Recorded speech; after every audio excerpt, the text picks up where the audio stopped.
This is Invisible Inc., the podcast for under-resourced women entrepreneurs. And I'm your host, Shubha Chakravarti, founder of Achieve. In this podcast, I talk to women entrepreneurs at every stage of their journey about the challenges, the highs, the lows, and what they've learned along the way. We'll also hear from experts who share valuable tips on how to succeed the smart way. Let's jump in. You became an entrepreneur because of an idea that grabbed you and wouldn't let you rest. But with the thrill of that pursuit came some hard stuff you'd rather not deal with, but that you can't neglect either, like insurance. Dealing with these matters doesn't have to feel like getting a root canal. And you don't have to shove it under the rug either, only to have it come back and bite you later. In today's episode, startup mentor and business insurance expert Anna Maria Viti Welch gives you the scenic tour of insurance and shares smart and simple ways for you to hedge your risks without losing your shirt or your sleep.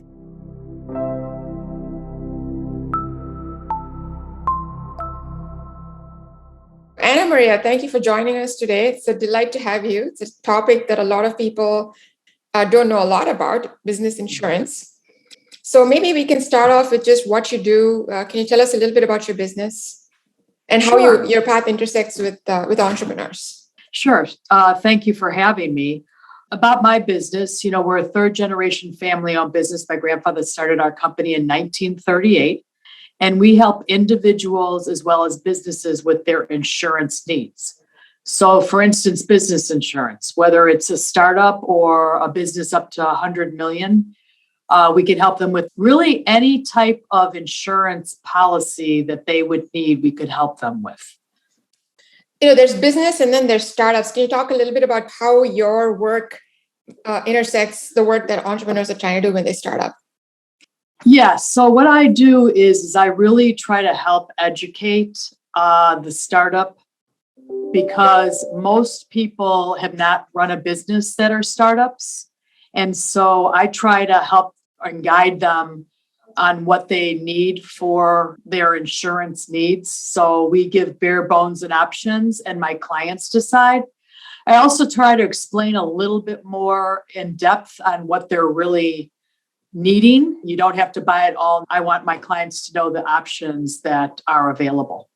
Can you tell us a story or maybe a couple of stories of how entrepreneurs tend to miss insurance? There's a lot going on. A couple of stories that stand out in your mind.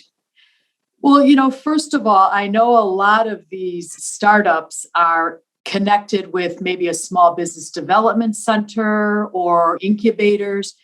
And I know that if that director or person that is directing that incubator, if they don't know about insurance, a lot of times they're not going to discuss it. Another thing is people don't know what to ask.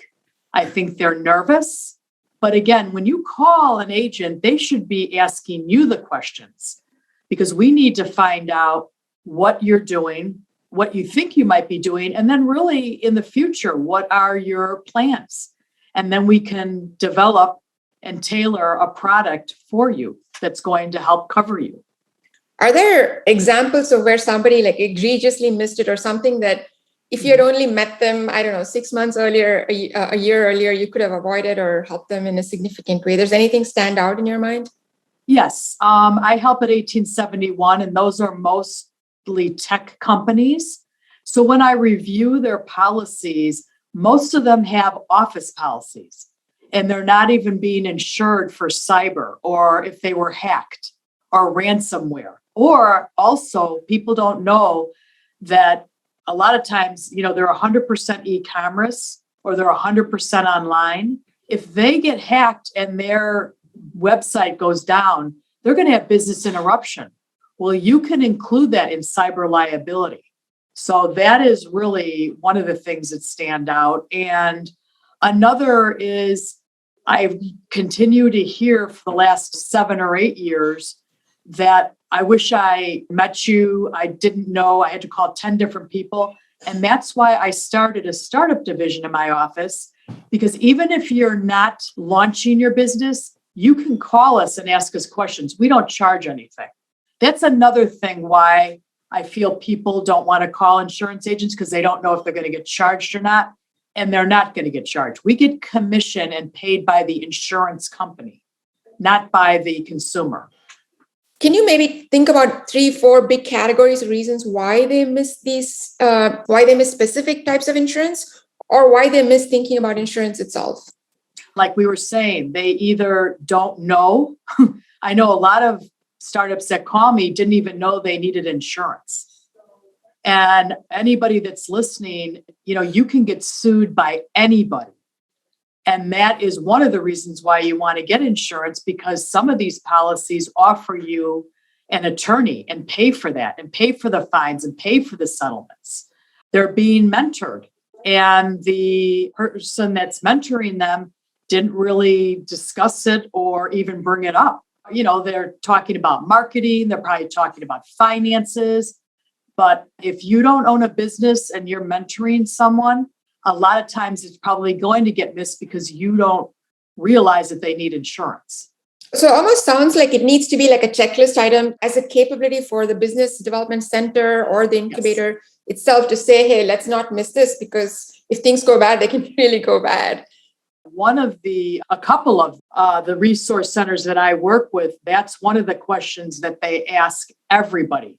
Do you have insurance, or do you need an insurance agent? So they understand. And also too, it's protecting them, the resource center, because if they don't have insurance, the client or the member, and something happens, they might be the one that's picking up the coverage for them. You look in on the web and there's all kinds of insurance. There's business, there's liability. Maybe you can kind of lay out for us what the specific types are and what different types of entrepreneurs should be thinking about for each of these types. Well, I will let you know that most businesses should have general liability. That's for property damage and bodily injury. And also it's completed operations, so product liability. So let's say you're selling something, a product, and someone gets sick off of it or hurt because of it. That liability policy is going to help protect you. The company's going to offer you an attorney, like I said, and pay for that. Let's say you have inventory that you have stored. You're going to want to think about insuring that. Again, you have e-commerce, or you're even partially using e-commerce as part of your receipts. You're going to want cyber liability, so it helps cover you. It is a law for a business to protect their clients' personal information. A lot of people don't know that. And I will tell you that nobody can protect their clients' personal information. So that's why everybody really needs cyber. Even if it's just a small amount like $10,000 or $25,000, it's not really that expensive. Let's say you're advising or you're educating. You really need professional liability. That is if you get sued because of your professional services. And a lot of people don't realize that. Most consultants that come to me, they've never had insurance. They've been in business for 25 years. And the reason why they're getting it is because whoever they're working for or hired them wants them to have it now and is asking them. If they sue you for sexual harassment, wrongful termination, discrimination, it's called employment practices liability. That's going to protect the employer from the employee if they sue them for that. Also protects the employer if their client sues them because their employee supposedly sexually harassed them or discriminated against them. Oh, yeah, it gets pretty complex pretty quickly, right? Right. There's also directors and officers coverage. Couple things. If you're on a non-for-profit, I would never get on a board for a nonprofit unless they have directors and officers insurance. I would always ask. But also, are you going to be funded by an angel investor or private equity firm? Well, you're acting like the board of directors. And if you don't have that coverage and something goes wrong with the company, like let's say it goes out of business, or let's say you made a bad loan, that private equity firm or angel investor can sue you individually. As a business owner. Yep. And so that's why you want to have directors and officers coverage, or you should be having a conversation with whoever is going to invest with you and say, hey, let's either split this, or I'm surprised private equity firms don't pay for it, because If that business owner goes out of business, how are you going to sue them? For what? So let's say I'm Jane Doe, I'm starting out my business. It feels like there's a base set of coverages I have to have, right? Just by the fact that I exist as a business. It sounds like you talked about general liability as a start. If I'm anywhere on the web, I need cyber insurance. I think the other thing you mentioned is if I have any kind of inventory, you talked about property. Yeah. So you talked about property insurance. So those are the three basic things. That's kind of step one. And then I heard step two was, am I advising people or am I in a position where somebody is relying on what I tell them? And that's where I heard professional liability. Professional liability. So let me clarify one thing on the professional liability. Do I need to be a licensed professional or does it not? So does it matter then if I'm a coach, then would that be in scope for me to have professional practice? Yeah. You just want to remember, anybody can sue. So if you are running a business and you get sued, do you want to go and pay an attorney $500 to $800 an hour to either get it thrown out or protect you? Or do you want the insurance policy to help you and pay for it? I'd rather pay $500 to $1,000 for a very small startup a year for insurance than paying $500 to $800 an hour for an attorney. The third level that I heard you say is this: the moment you start having investment relationships and any kind of ownership relationships or so forth, then I heard this whole directors and officers liability insurance being an important component of how you protect your overall business value. Is there any other thing that you missed that you think, there's a lot of things. There's employee dishonesty, but let me tell you this also. A lot of these insurance policies give you things. Let's say you're a restaurant or a caterer and you're serving liquor. You really need liquor liability because if you have a liquor related injury or a lawsuit, general liability is not going to cover that. They're only going to cover if somebody gets sick off your food, or let's say they trip and fall in your dining room. So there are a lot of other little coverages, but those are basically the main ones, I would say. And do you yourself have, or do you know of any resources where I can go through a checklist that says, do you employ people? Do you give advice? And then they can just kind of check it and say, yep, that's me, that's me, that's me. And it kind of tells them, okay, consider, at least think about these 5 types of policies. Do you have anything like that? There's nothing really. The thing is you could really Google but no, there really is nothing like that I know of. You just really want to get a relationship with an agent. That's one of the other things I talk about in my presentation. Look at your business insurance agent or any type of insurance agent like you look at your doctor. The emotional, physical, and mental health your doctor is helping you with. And if they don't give you the right medicine or right advice, things can really go wrong. Well, look at your business insurance agent. They're helping you with the health of your business. If they don't give you options or the right advice and something happens, you can lose your business. You can lose a lot of money. So you really want to find someone that is asking a lot of questions. Another thing I like to say is do not look at the price first. What is it covering? Then look at the pricing. Gotcha. We talked a little bit about sort of the different types of policies that you have. And you even started talking about, like, for example, if you're a food establishment and you serve liquor, then there's a little policy. Are there other big categories of businesses? Like if you think about people, or the businesses they start, there's retail, there's tech, there's services, and then what I call professional services. Services like, haircuts and things like that. And then there's professional services. Can you go through each of these and say, hey, if you're this, then consider at a minimum these 3 or 4 types of packages so that they know going in what to ask for? Sure. So we'll start off with technology. Like I said, everybody needs general liability, but they really need cyber liability. And they don't only need really expense, they really need business interruption. They need liability that's included in that cyber. They also might need social engineering or social crime or social fraud. And that's basically for technology. Now, again, are you giving advice or something like that? Then they would need the professional liability. Just to clarify something you said, you talked about expense and then you talked about 2 or 3 other categories even within the cyber. Can you maybe expand on that a bit for those of us who don't know? So cyber liability to me is like a cheese pizza. It starts off with an expense. So for instance, I don't know if you've ever received a letter from like Target or Home Depot saying you were hacked. I know I have. Yeah. And they also offered me credit monitoring. Well, that's an expense. But then you can be sued because, like I said, it is a law for a business to protect their client's personal information.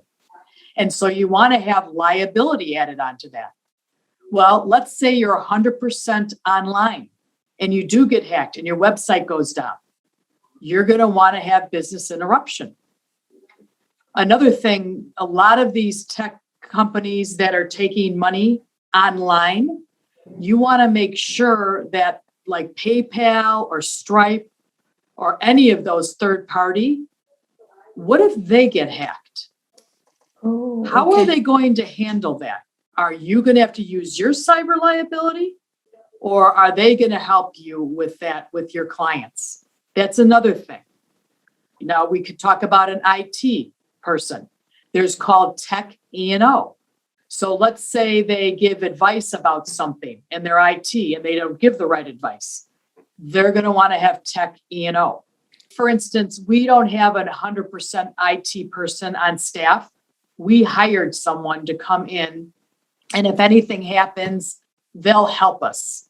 For instance, if we need new monitors or if we need to set up a new computer or things like that, an IT consultant. They're going Gotcha. to want tech E&O for sure, along with cyber. Let's say you're retail.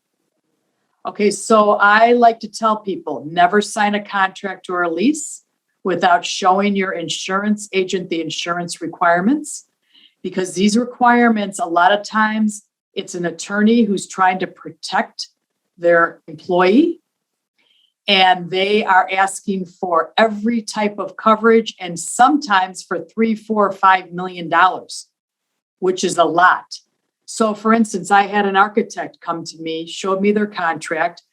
The people that were hiring him for the project, they wanted him to have $1 million of cyber liability. Now, he really didn't need that. That's kind of overkill for a project. So I said, have him ask if 50,000 would be okay or waive it. Well, guess what? They waived it.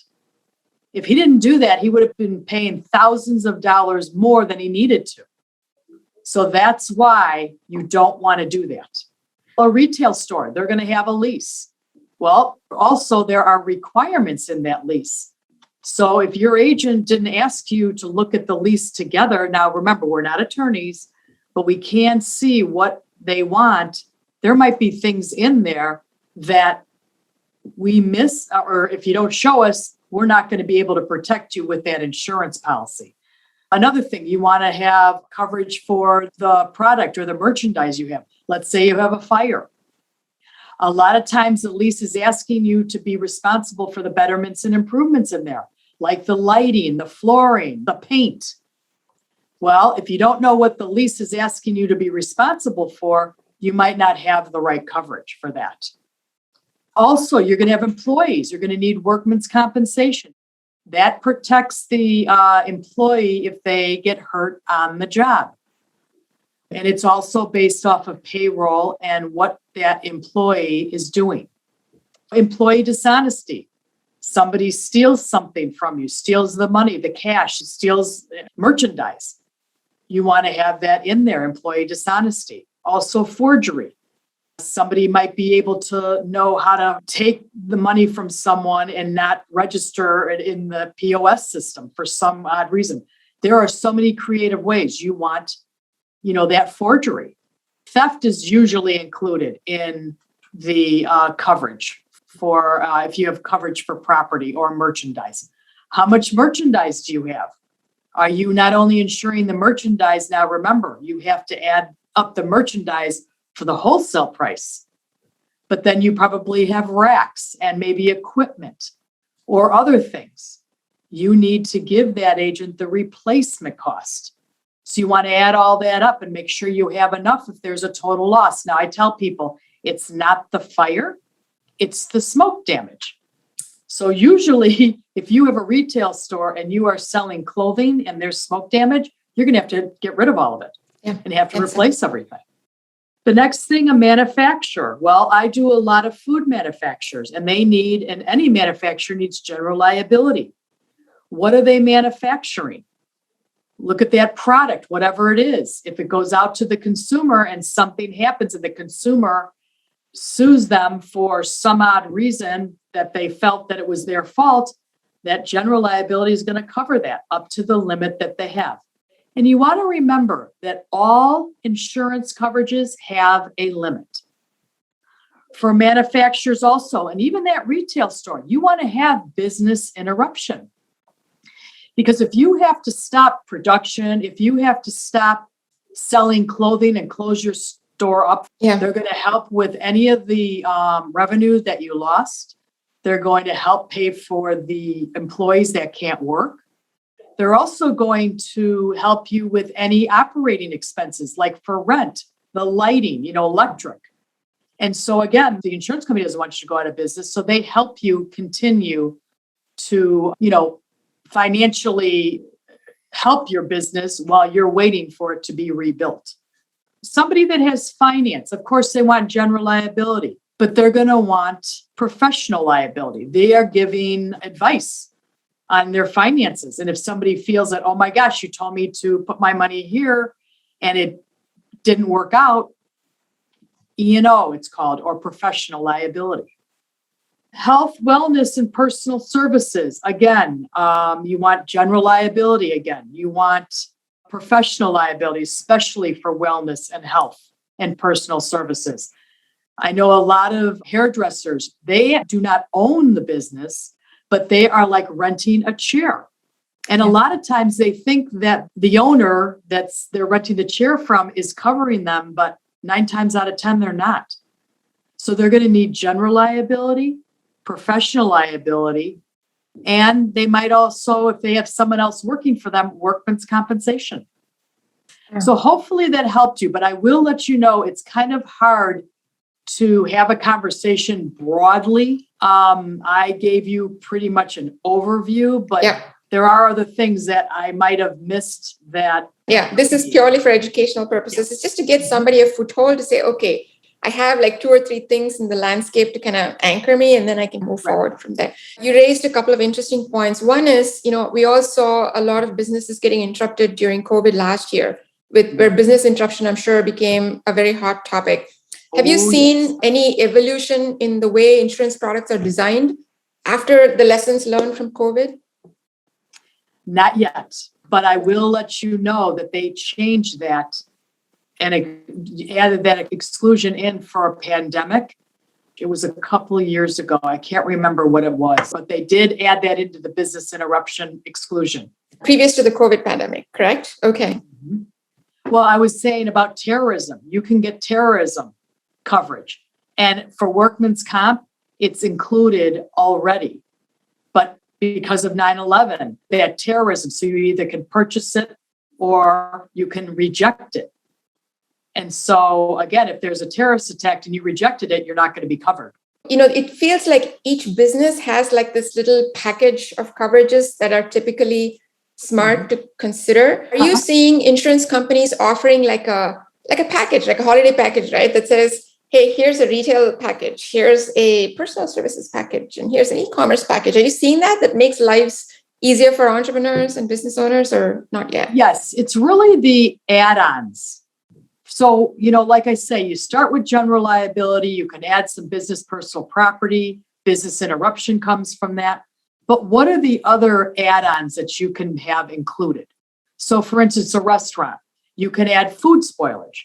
Some companies don't include food spoilages, but if that's important to you and you have a lot of fresh food that you have daily, you might want to have that kind of coverage. One of the things you mentioned came home to me, which is, hey, be clear about the limit, right? Because we just think, we bought insurance, we're okay. You talked about the types of coverage, but what should they think about the limit of the coverage? How should they know what is the right amount to come up with? Well, first of all, I don't want anybody to be insurance poor. So I'd rather them have something than nothing. So I have a lot of startups that are selling products, and they're selling products online. I'm offering them $25,000 of cyber. Now, is that enough? Well, you got to weigh it out. But remember, you can always increase it later. And that agent, especially for startups, should be reaching out to you after 4 or 5 months to see how things are going. Do we have to increase it? Another thing too is workman's comp and some of these general liability policies are based off of sales. So how do you know how much you're really going to sell? And what happens is after that policy period is over, the company comes back to you and does an audit and says, prove to me what you paid your employees. Prove to me what your sales are. And if you underestimated, you're going to be paying at the end. And if you overestimated, you're going to be getting a credit. But we like to, in our office, have it be even. So that's why we check in with you to make sure you're online. You're in line, not online, in line. Online and in. Yeah. Great.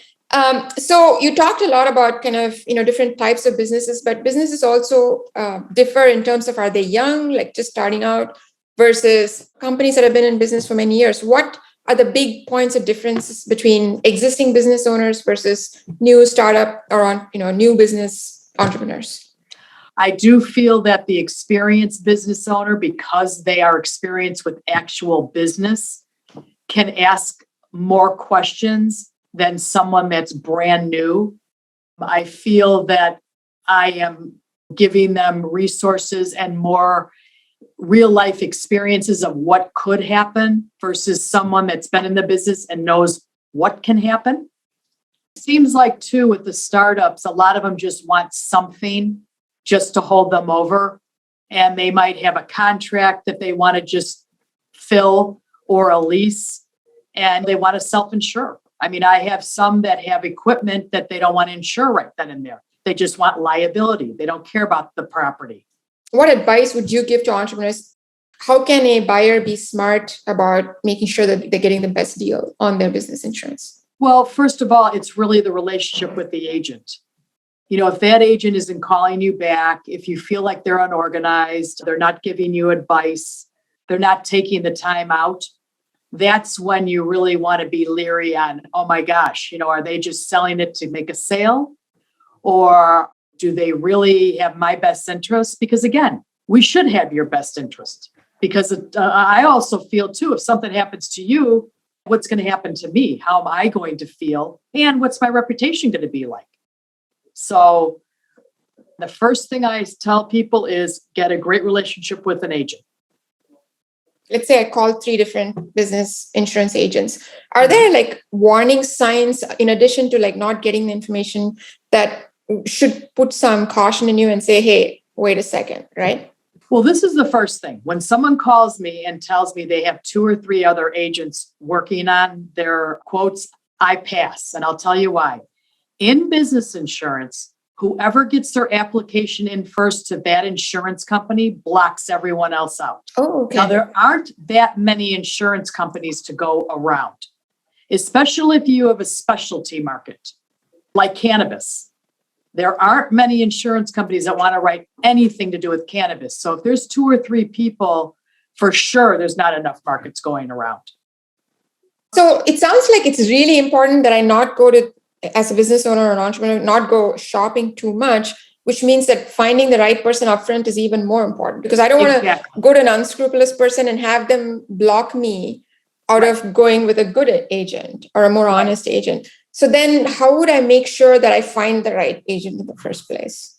I say call your resource. Do you have a small business development center that's around you? Call associations. If you're a food manufacturer, there's the hatchery. Ask them who their insurance resource is. Ask other small business owners. Do you have a mentor? I mean, hopefully they know people. But I would ask that agent, what is your background? Who do you usually insure? Get to know them a little bit too. You can tell when you click and someone really wants to help you. Are they just selling you insurance, or are they telling you, hey, if you need anything, I can always help you?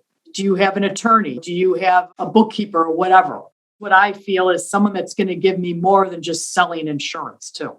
So hopefully I find somebody like you who I feel has integrity and I, will look out for my best interests and that of my business. What happens then? Like I walk into your office. What happens? And then before I walk into your office, how do I make sure that I have the best possible interaction with you and the best outcomes for my business?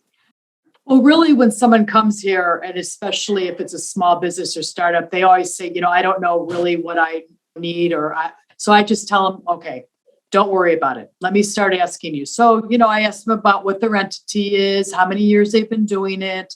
Tell me about your process. Tell me about your services. I need to know as much as I can. And then what I do is there might be an application they need to fill out, or I might need some of their sales or information that they don't know about. So then that's the process. I need to get as much information as I can for the application. Then what happens is I go and shop it. I would give an agent about 5 to 7 days, if you can, to shop your insurance.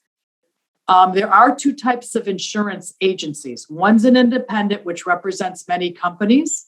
And then there's a direct writer that only has one. So you've heard of State Farm, Farmers, American Family. They have one company, but the independent agent has many. So that's why I'm saying give them, 5 to 7 days, because it's in your best interest. Then what happens is I get the proposals back, or quotes. I make a proposal up, I send it to my client, and then I tell them you want to review it as much as you can. And then let's set up an appointment to talk about it. So then it sounds like from a documentation perspective, it really helps to have my financial facts rock solid about my business. Are there any other types of information like legal stuff or anything else? No, not at all. You need to know your entity name, your FEIN number, but that's really easy. I mean, the biggest thing is when I ask people that are startups, what are your thinking of your gross sales for the next 12 months? I tell them to be moderate. Don't tell me what's on your business plan or what you wish, because I don't want anybody to be paying more than they have to in the very beginning. To that point, so let's say I start growing out of my wildest dreams, and is it possible to change coverage like 3 months and 6 months? Yes, and add it too. You have a year policy, but you can always adjust it, either higher, lower, add things to it. So yes. Are there resources that you can point entrepreneurs to so they can get smart on their own? I just say, look up Google, look up small business insurance, and it'll probably have general liability, what it means. Air and emissions, I'm sure it'll tell you what property is, business interruption. That's the only way that I really know about as far as where you can really kind of guess yourself. But a lot of people have done that, and then they call the agent. For the people who are on the other side and saying, okay, I need to get moving on this, clearly, are there other things they can do, like a list of here's my 5 things I can do to get started so that they are in a position to come talk to someone like you? No, there's not really much you can really prepare. I have people call me and set up new business calls, and I just say, hopefully you know your entity name. You're going to know everything else. It is your business. So that's really the only advice I can really give to you. One of the things I tell people is I would probably look for an agent about a month or a month and a half before you launch your business, because it might take you time to find an agent. You might have to fill out an application. Then I told you about the process, and you don't really want to be rushed. So I'd give yourself about 30 days if you can. Any other last words of wisdom for an entrepreneur on insurance? Well, like I tell people, if you don't feel comfortable on what coverages you have, maybe go back and talk to your agent and ask them to explain it. Is there any holes? Or again, there's a lot of insurance agents out there. Find someone else. Or again, call your mentor, your resource, and ask them who they advise for you to do or what for you to do. Great. Thank you very much, Anna Maria. I've personally learned a lot, and I'm sure our readers and listeners will learn a lot too. Thank you very much. Great. It's been a pleasure. You. Thank you for listening to today's episode. Find show notes and more at achieve.co. That's achiiv.co/podcast. Like what you heard? Hit subscribe on Spotify, Apple, or Google Podcast and never miss another episode. Want to help others like you? Leave us a review and tell a friend. See you on the next episode. Now, go achieve.